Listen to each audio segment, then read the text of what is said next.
September 26, 1983. About 80 kilometers south of Moscow, in an underground complex called Serpukhov 15, a night begins that will go unnoticed by almost the entire planet. On the surface, the air smells of rain and damp leaves. The moon reflects faintly over the pine forests. Underground, there are no seasons, no sky, no time. Only the constant hum of the fans, the clacking of electrical relays, and the flicker of thousands of lights on the control panels.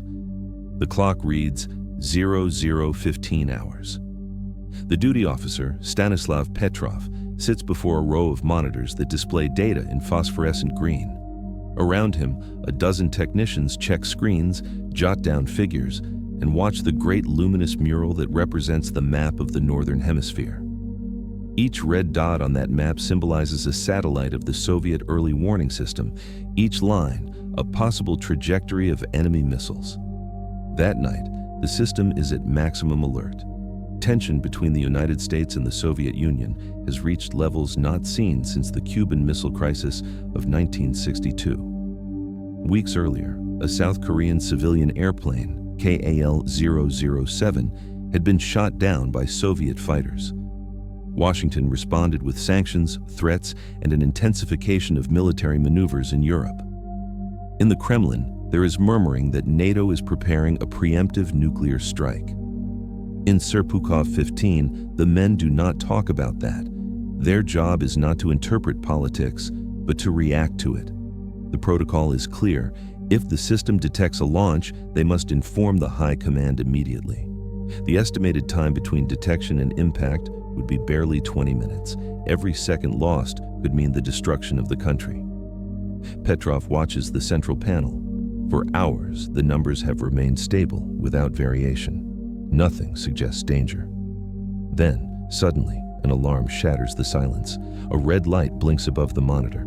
The system shows a word in capital letters in Cyrillic. Pusk. Launch.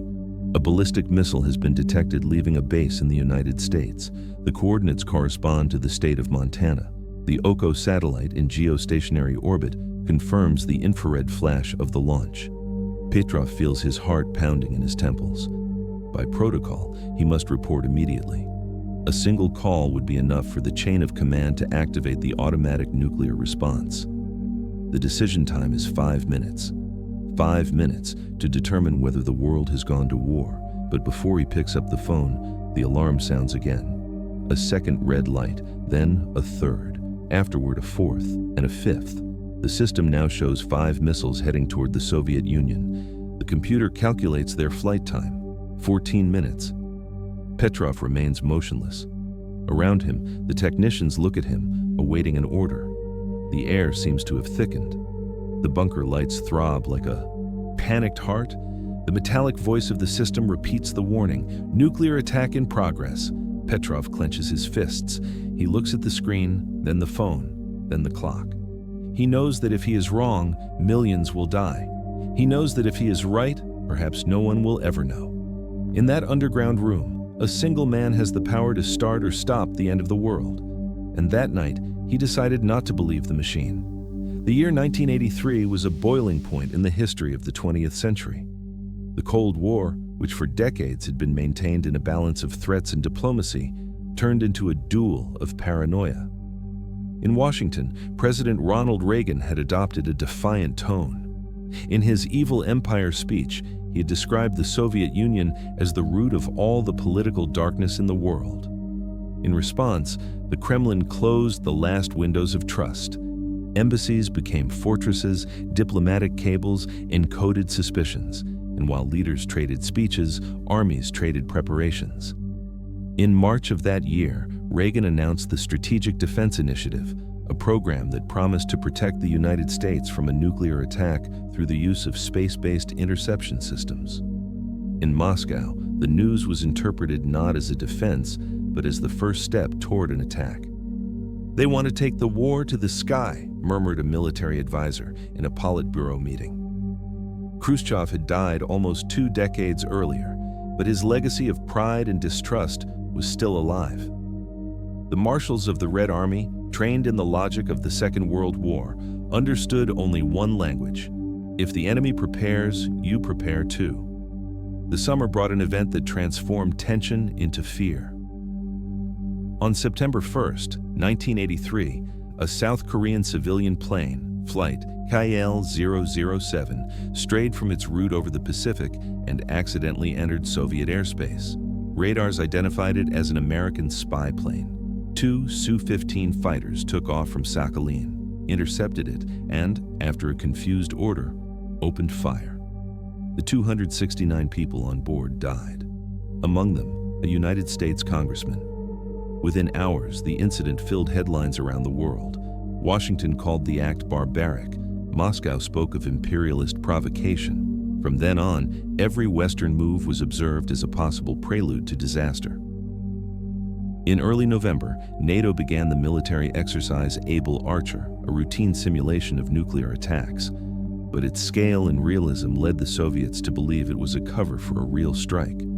KGB intelligence services sent alarming reports. NATO nuclear forces are in the final preparation phase. In response, the Soviet Union put its strategic bombers on alert and mobilized units in East Germany and Poland. In the Kremlin's bunkers and offices, conviction grew.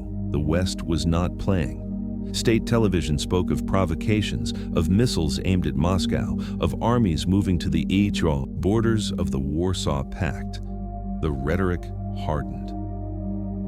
In the speech of September 7th, General Secretary Yuri Andropov warned, "Any attempt to attack us will be answered with the full power of our weapons."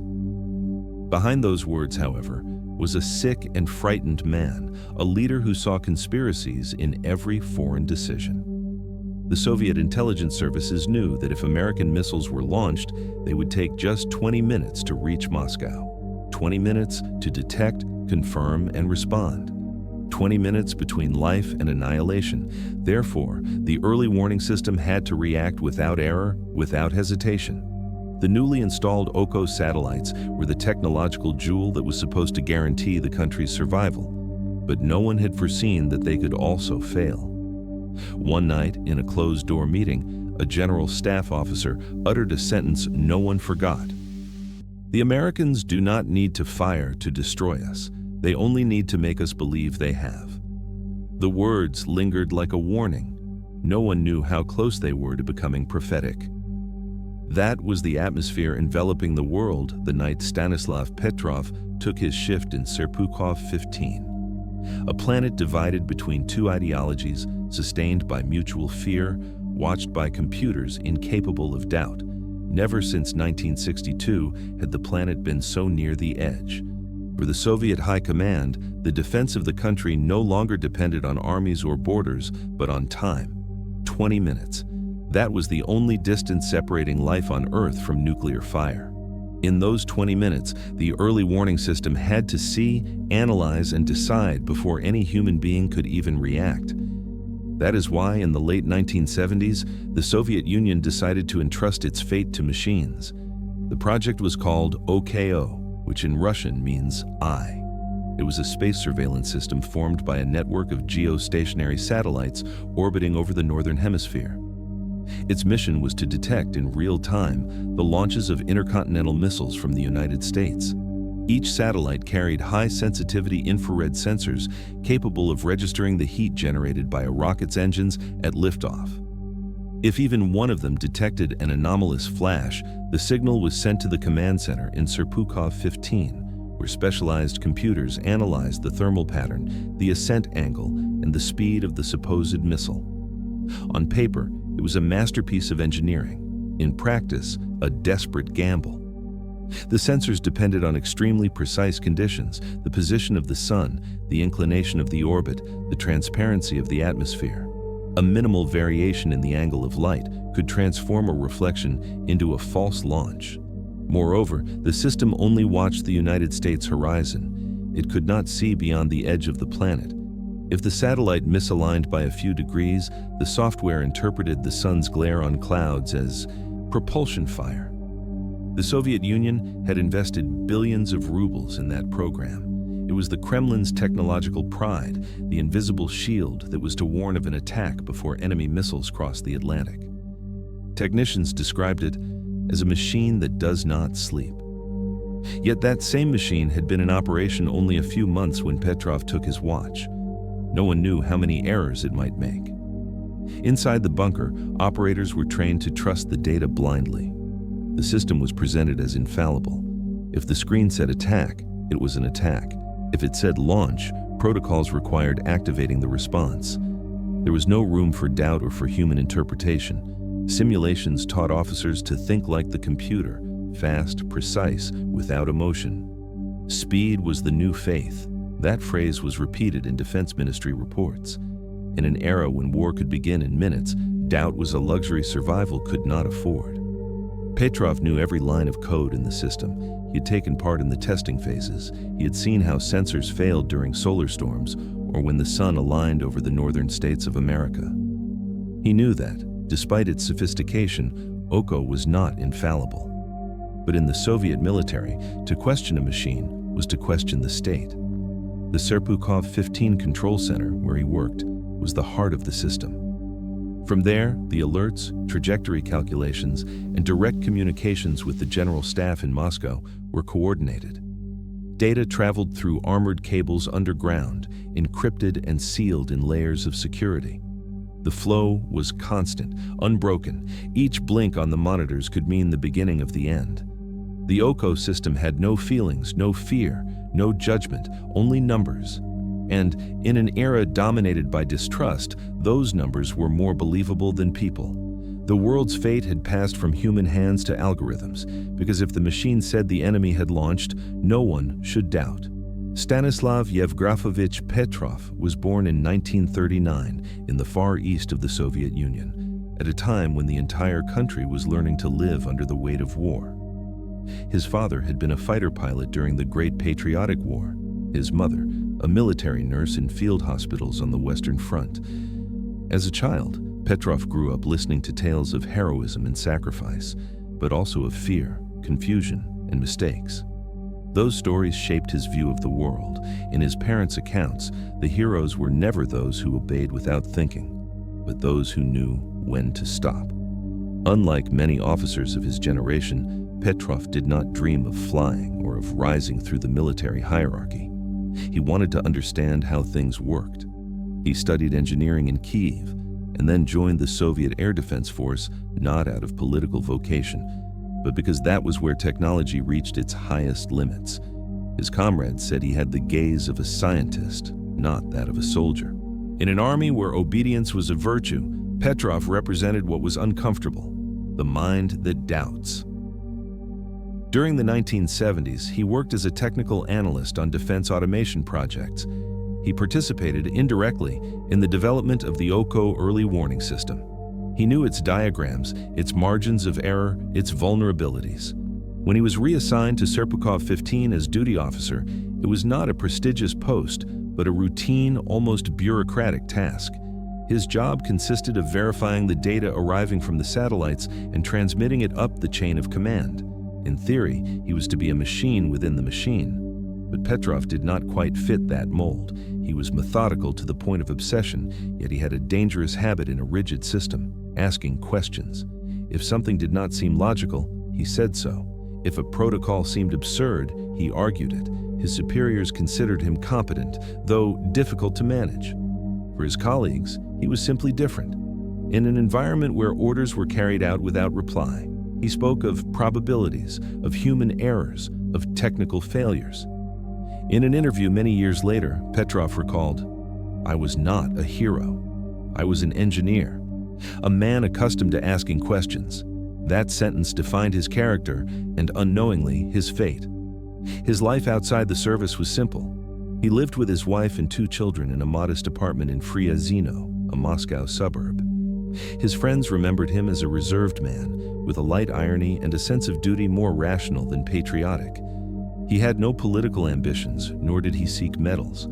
His faith, if it could be called that, was logic, and it was that logic that led him, almost by accident, to be in the place where no one wanted to be.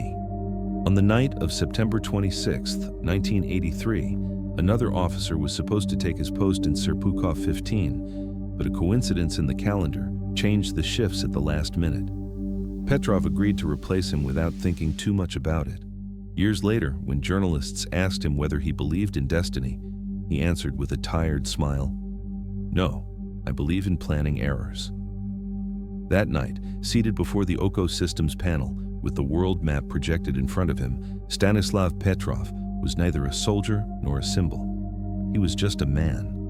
A meticulous, skeptical man who understood all too well how machines worked and how little they should be trusted. And it was precisely that, this mixture of knowledge and doubt, that would make him, without seeking it, the most important human being on the planet for 5 minutes. The night shift in Serpukhov 15 passed without incident. The bunker's yellowish lights gave the air a permanent tone of vigil, and the electric hum of the consoles kept company with the men who had spent hours staring at unchanging screens. Petrov had spent much of the night reviewing routine reports, noting thermal values and comparing readings from the Oko satellites. Everything seemed stable, perfectly normal. It was 00:15 hours on September 26, 1983.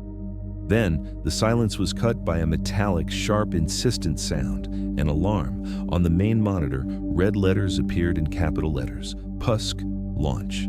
For an instant, no one moved. Petrov lifted his gaze toward the screen. The computer confirmed the event. A satellite had detected a heat flash in the sky over Montana, United States. The software identified the thermal pattern of an intercontinental ballistic missile in ascent. The machine did not hesitate. It was a launch. One of the younger officers turned his head toward Petrov with a tense face. "Commander, do we confirm to the High Command?" Petrov did not respond immediately. He looked at the clock. According to the calculations, if the attack was real, the missile would strike Soviet territory in less than 20 minutes. The protocol was clear. He had to pick up the phone and report the incident to headquarters. From there, the information would be transmitted to the General Staff and to Yuri Andropov himself, the General Secretary. The nuclear response could be activated with a single code. If the launch was real and he did not report it, history would remember him as the man who allowed the destruction of his country. But something did not fit. A single missile. One. Petrov knew that no attack strategy would begin with a single projectile. In a nuclear confrontation, the logic was total annihilation. A single launch made no sense. As the seconds advanced, the alarm stopped. Then it sounded again, louder, longer. The computer showed a second launch, then a third, then a fourth, finally a fifth. 5 missiles detected in succession. The system calculated their trajectory. All were headed toward the Soviet Union. The data appeared on the monitors with implacable precision: speed, ascent angle, estimated time of impact. The air grew heavy. The duty officers looked at one another without speaking. Petrov rose from his seat and approached the panel. The red light kept blinking, accompanied by a mechanical voice that repeated a cold, invariable phrase. "Nuclear attack detected." One of the operators broke the silence. "Sir, the system confirms multiple launches. Do we give the order?"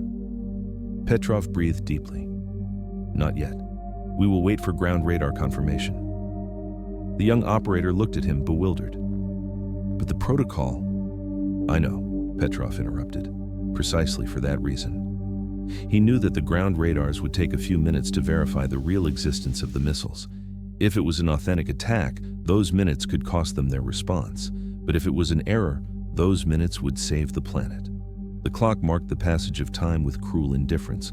1 minute, 2, 3. Petrov did not take his eyes off the screens. Nothing appeared on the ground. Radars.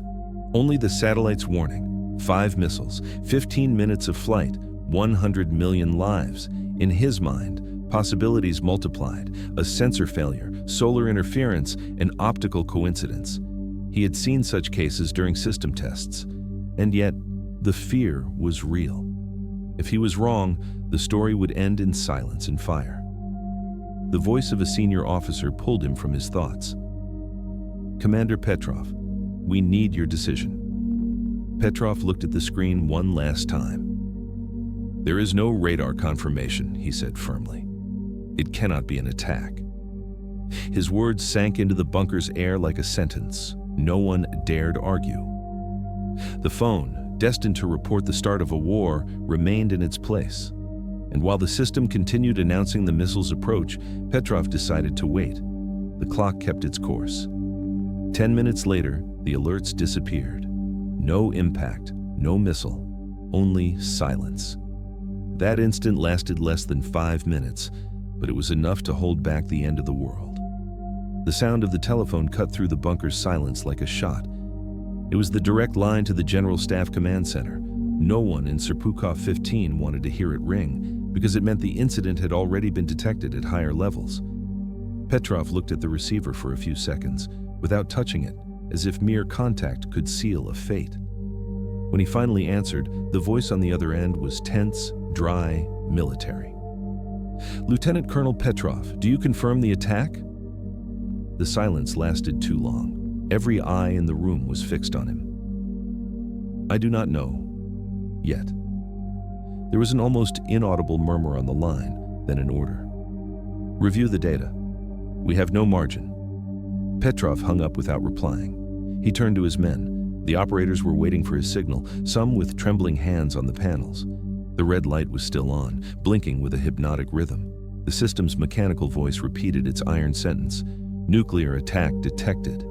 Each second seemed to last a minute. The air was charged with electricity and fear. One of the young officers dared to speak. "Commander, if this is real and we do not report," his voice broke, "there will be nothing left to report." Petrov did not take his eyes off the monitor. "And if it is not real," he said slowly, "there will be nothing left of us for having obeyed." The phrase fell like a blow.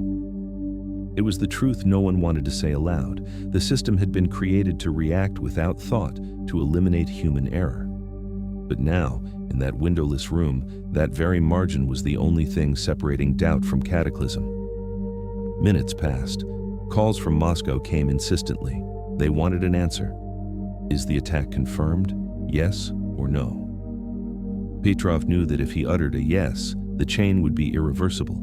The message would pass to the duty general, then to the Minister of Defense, and finally to Andropov.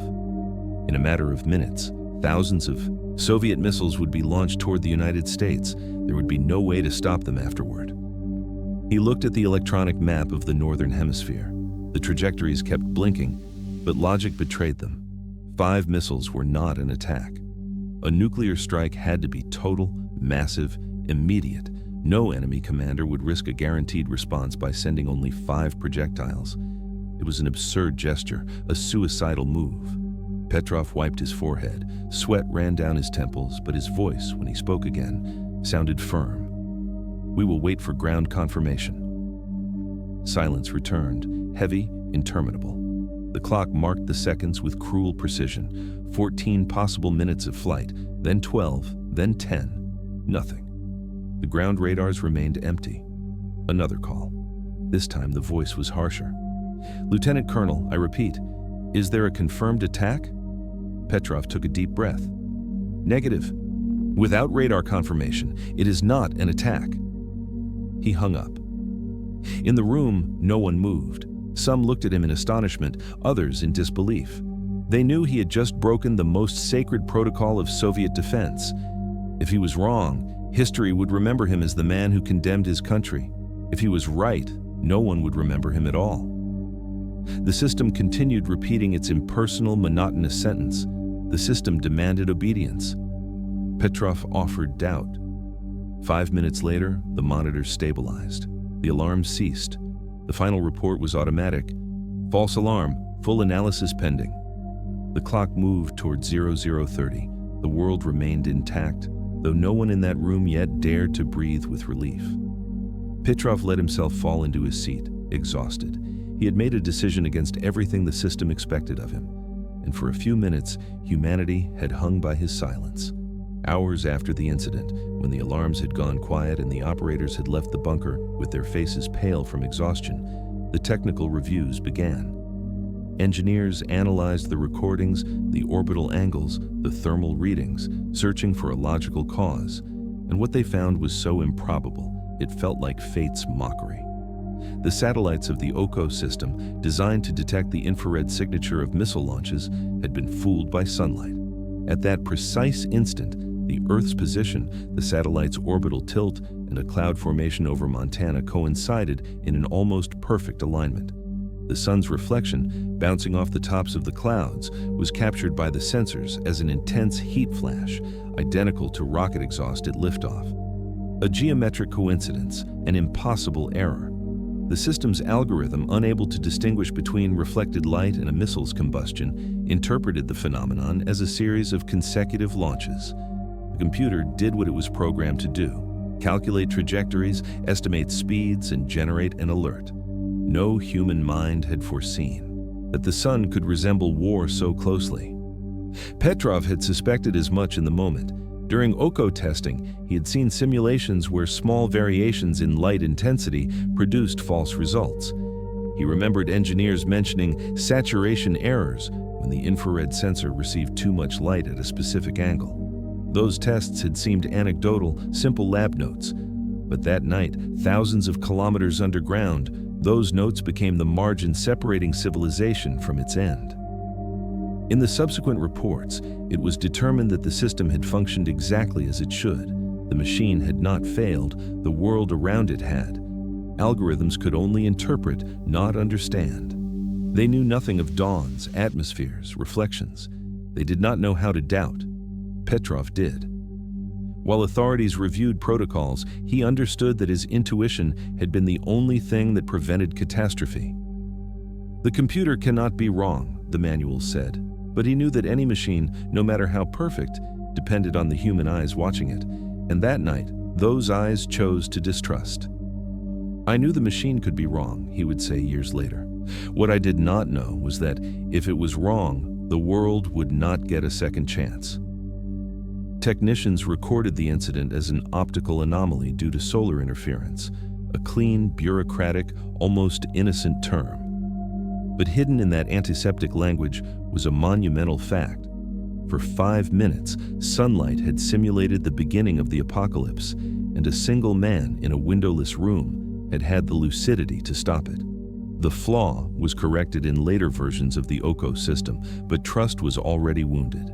Thereafter, the machine would continue watching the sky, but no one would look at it in quite the same way. The clock marked the seconds with cruel precision. Each click of the second hand sounded like a detonation in the bunker's silence. The men on duty kept staring at the screens with a mixture of incredulity and fear, not knowing whether they were witnessing a technical failure or the beginning of the end of the world. On the main panel, the digital counter advanced implacably. Estimated time to impact, 14 minutes, 13, 12. Petrov remained motionless, observing the board of lights, searching for any signal to confirm what his instincts shouted at him. This makes no sense. If American missiles had been launched, the ground radars should already have detected them crossing the horizon. But the radar screens remained empty. Not a line, not an echo. Only electronic silence. In theory, the absence of a signal was not a guarantee of safety, but for him it was everything. His mind repeated the calculations, the speed of a ballistic missile, the ascent time, the expected detection. Nothing matched what he saw. If that had been a real attack, the satellites would have recorded dozens of launches, not 5. It was an illogical pattern, almost ridiculous. Even so, the weight of the decision crushed him. In his right hand, the phone remained connected to Moscow. On the other end, the general staff officers awaited a single word from him. If he said confirmed, the Soviet nuclear machinery would set in motion. Intercontinental missiles, strategic submarines, bombers loaded with thermonuclear warheads would head toward the Atlantic and the Pacific. And humanity would disappear in a matter of hours. He took a deep breath. The bunker's recycled air tasted metallic. One of the young officers broke the silence. "Commander, what do we do?" Petrov looked at the screen one last time and answered calmly. "We will report." False alarm. No one spoke. In that instant, that phrase was equivalent to disobeying the chain of command, to denying faith in the machine. But Petrov knew logic was on his side.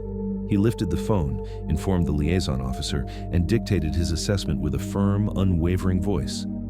"I do not confirm an attack. It is a system error." The clock kept running.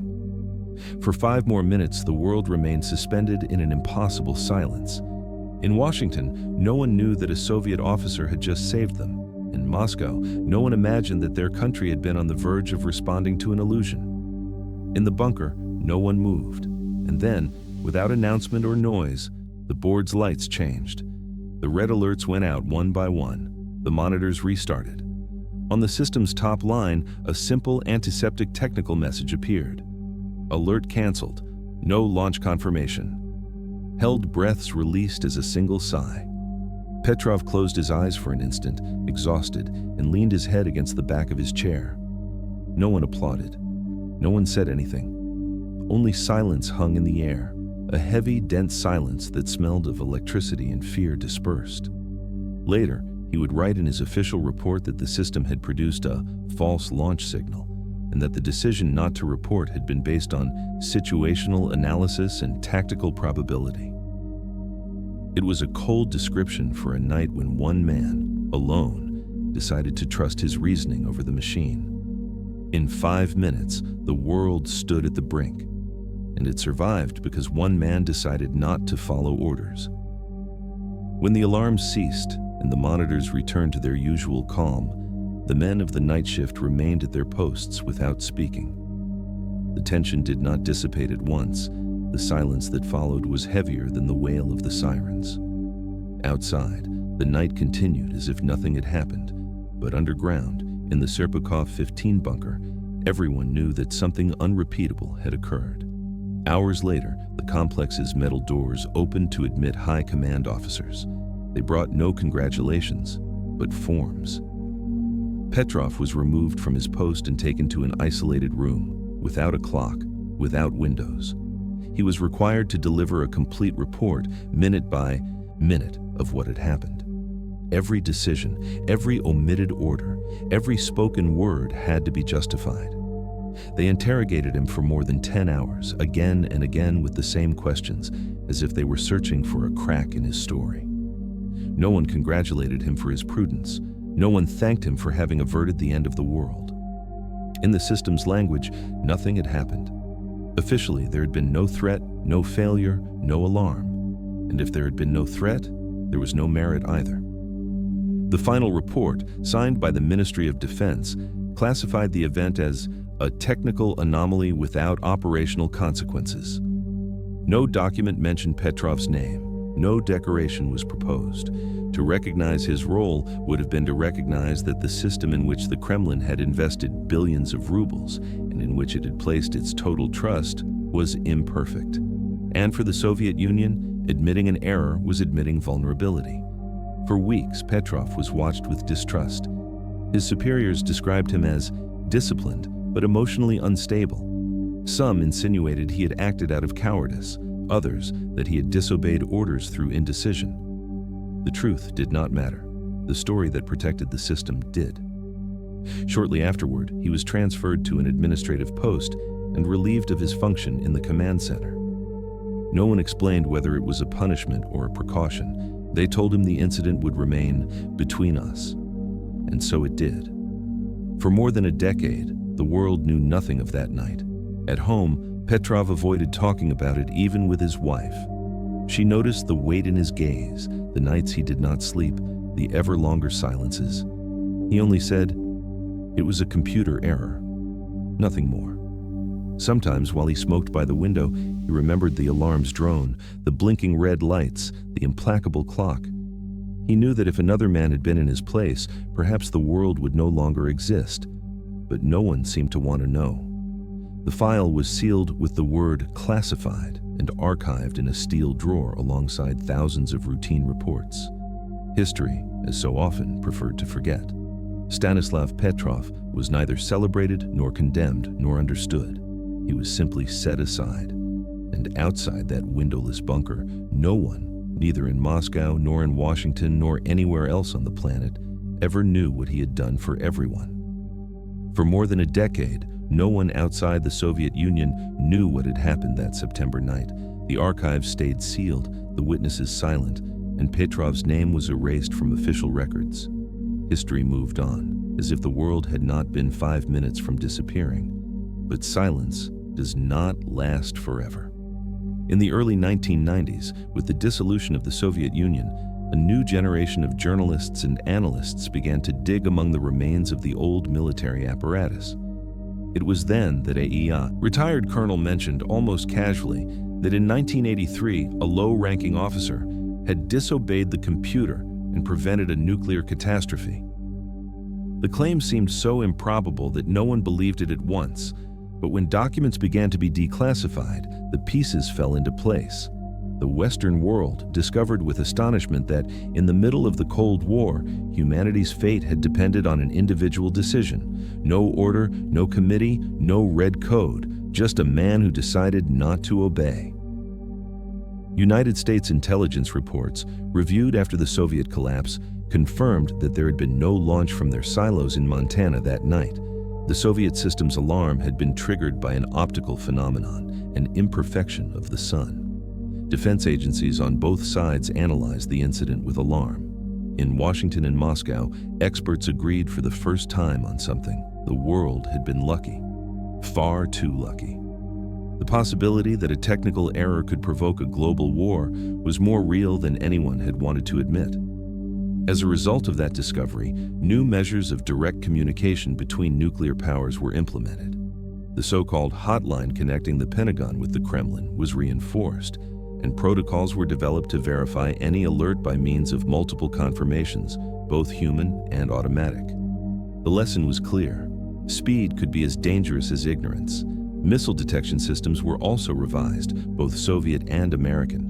The OCO program satellites were recalibrated, the thermal interpretation algorithms were modified, and mandatory human oversight was introduced before issuing a definitive alert.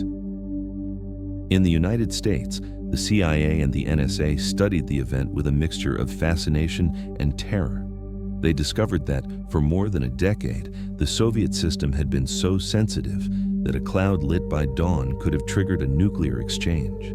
The magnitude of the finding was hard to grasp. The greatest war in history could have begun because of sunlight reflecting on a cloud. No military calculation, no strategic plan could anticipate such a thing. In 1998, the name of Stanislav Petrov finally came to light. He was invited to conferences, interviewed by foreign journalists, and recognized by civil organizations as the man who saved the world. But for him, glory was uncomfortable. "I did not save the world," he said in a low voice. "I just did my job. I was the right man at the right time." As time passed, his story became a warning. The most advanced technology can be as fragile as the conscience of the one who operates it. Machines do not understand fear, doubt, or common sense. Only human beings can decide when to believe them. The West then understood something that strategic manuals had never written. Survival did not depend on missiles or doctrines, but on small acts of human judgment amid the mechanical noise of war. Petrov's incident was invisible to the world for years, but its echo still resounds. Because in 1983, the end did not come thanks to a miracle, nor to a perfect system, but to the imperfection of a man who decided to think. The nuclear balance of the 20th century rested on a paradox. Peace depended on the constant possibility of destruction. It was a fragile order, maintained by the logic of fear. Two empires with thousands of nuclear warheads aimed at each other, believing that the only way to survive was to convince the other that one was willing to die. It was the balance of terror and a spark, a misinterpretation, a reflection of the sun was enough to break it. The night of September 26, 1983 showed how precarious that balance was. While governments boasted of missiles and space shields, while speeches spoke of deterrence and strategic defense, the planet's survival depended on something much simpler, the judgment of a single man. Stanislav Petrov never considered himself a hero. When later asked about what happened, his answer was always the same. "I just did my job." And in a literal sense, he was right. He had fulfilled his duty: analyze, evaluate, decide. But the magnitude of his decision transcended uniform, protocol, and hierarchy. He had acted with common sense in a system designed to eliminate it. For years, his name did not appear in any official report. No military parade mentioned him. No medal hung on his chest. Only decades later, when the archives began to open and his story became public, did recognition arrive. International awards, symbolic tributes, invitations to conferences. In 2004, he was honored at the United Nations, and in 2013, he received the German Dresden Peace Prize. He accepted all those honors with modesty, as if they were offered to someone else. He was then living in a small apartment in Moscow, on the city's outskirts, far from cameras and speeches. His wife had died years earlier, and he spent his days reading, listening to the radio, and answering, with a tired voice, the letters sent to him from around the world. In an interview, he was asked whether he ever thought about that night. He answered without hesitation, "Not much. If I did, I would not be able to sleep." He died in 2017, at 77 years of age, alone, in silence, without military ceremony or headlines. News of his death became known months later when a Danish journalist who had interviewed him years before tried to contact him. The world barely found out, but Petrov's legacy needs neither statues nor medals. His act was invisible and, nevertheless, decisive. He saved humanity not with a weapon or an order, but with a doubt. He showed that individual sanity could prevail over the collective machinery of war. His name was never in the parades, but it was written in everyone's survival. We return to the first image. The Serpukhov 15 bunker, 70 meters underground, remains in semi-darkness. The cool lights keep flashing over metal panels, and the constant hum of the monitors fills the air like a mechanical breath. In the center of the room, a man in uniform watches a screen that says a single word: attack. Stanislav Petrov does not move a muscle. He breathes slowly, eyes fixed on the signal pulsing in red. He knows what it means. He knows what he must do. But he also knows what will happen if he obeys without thinking. In that moment, there is no ideology, no homeland, no glory, only a doubt. And he decides to believe in it. The system had been created to react, to eliminate human error, to act within seconds. But it was precisely human imperfection, this capacity to hesitate, to think, not to obey, that saved the world that night. The screen returns to its usual tone. The alarms go off. The clock continues to mark the passage of time. Outside, rain falls over the forests south of Moscow. In the skies, the satellites continue orbiting, watching, observing. The world keeps turning, oblivious to the abyss that almost swallowed it. There are no explosions, no sirens, no flashes, only the silence of a story that did not happen. The sky did not open, the missiles did not fly, and the world kept turning. Over the years, the Cold War truly cooled. Empires changed shape, weapons multiplied, and satellites grew smarter. But the lesson of that night remains. Technology can be fast, precise, infallible. Humanity is not. And yet, it was that imperfection that saved civilization. Because in the Cold War, the great heroes were not the ones who pressed buttons, but the ones who did not.